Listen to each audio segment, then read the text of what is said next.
Bonjour chers frères en Christ, que le Seigneur nous bénisse, qu'il nous garde, qu'il nous accorde son Esprit Saint en abondance, que les vertus et les dons spirituels nous aident à marcher dans ce chemin si ténébreux.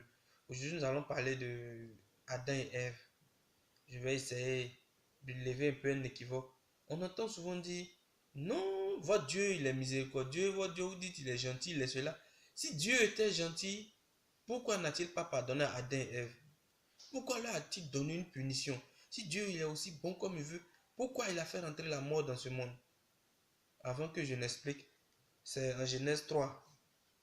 Genèse 3, verset 16. Après que le serpent ait donné le fruit à Ève, manger, et puis Dieu est venu et tout ça, le Seigneur dit à la femme, je rendrai tes grossesses pénibles. Tu souffriras pour mettre au monde tes enfants. Tu te sentiras attiré par ton mari, mais il dominera sur toi. Il dit à l'homme, par ta faute, il dit à l'homme, tu as écouté la suggestion de ta femme et tu as mangé le fruit que je t'avais défendu. Eh bien, par ta faute, le sol est maintenant maudit. Tu auras beaucoup de peine à en tirer la nourriture pendant toute ta vie.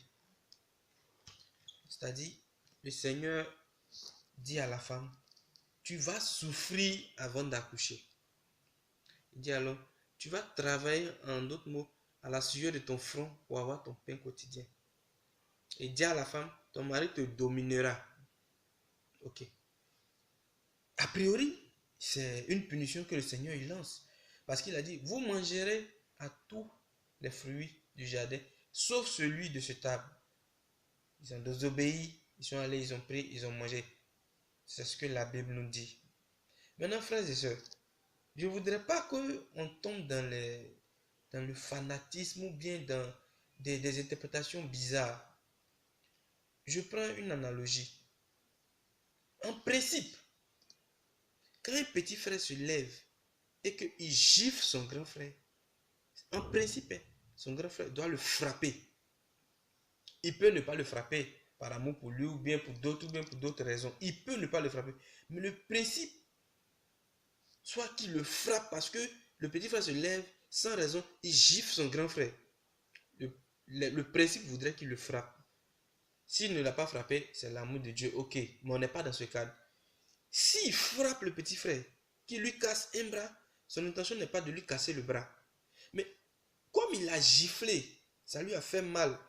Et pour lui montrer que c'est lui qui est le grand frère, il va commencer à le tabasser. En le tabassant, il lui casse le bras. Ça, c'est un exemple que je prends.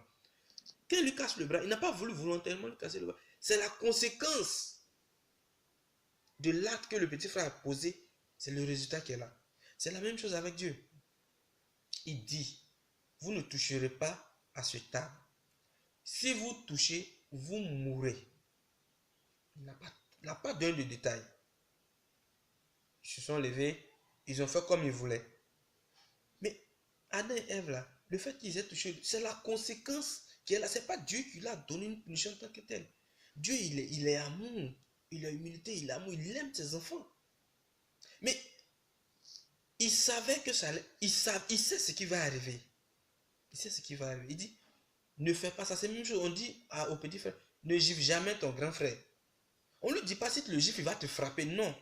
On peut lui dire si tu le gifles, il va te frapper. Comme Dieu dit, si vous touchez, vous allez mourir. Mais de quelle manière vous allez mourir? Dieu ne dit pas. Parce que, entre griffes, lui, Dieu, il sait comment on va mourir. Mais le père dit, ne gifle jamais ton grand frère. Parce que il va te frapper. Mais le père va voir s'il va casser ton bras, mais s'il va casser ton pied. C'est la même chose. Ils sont allés, ils ont touché le fruit. Dieu leur a dit, bon, comme vous avez touché, voici la conséquence de vos actes. L'homme, tu vas travailler sur ton fond. Femme, tu vas souffrir avant d'enfanter. Bon, comme tu as giflé ton grand frère, la conséquence, il a cassé ton bras, il t'a frappé, il a cassé ton bras. Demain, tu ne vas plus le gifler. Ça nous sert des leçons jusqu'à aujourd'hui. Au-dessus, Dieu dit, ne fais pas. On ne fait pas parce que quand tu fais, Dieu ne parle pas. C'est la conséquence de ton acte que tu as posé là. C'est ce que tu vas assumer. Donc, frères et sœurs, Dieu n'a pas été méchant depuis le départ. Il n'a jamais dit qu'il ne nous aime pas et nous donne une punition. Non. C'est la conséquence de nos actes que nous avons posés. Tu triches en classe, on t'attrape, on te donne un 0. C'est la conséquence de ton acte. Ça ne veut pas dire que Dieu ne t'aime pas. Frères et sœurs, que Dieu nous bénisse, que Dieu nous garde, que Dieu nous ouvre toujours l'esprit.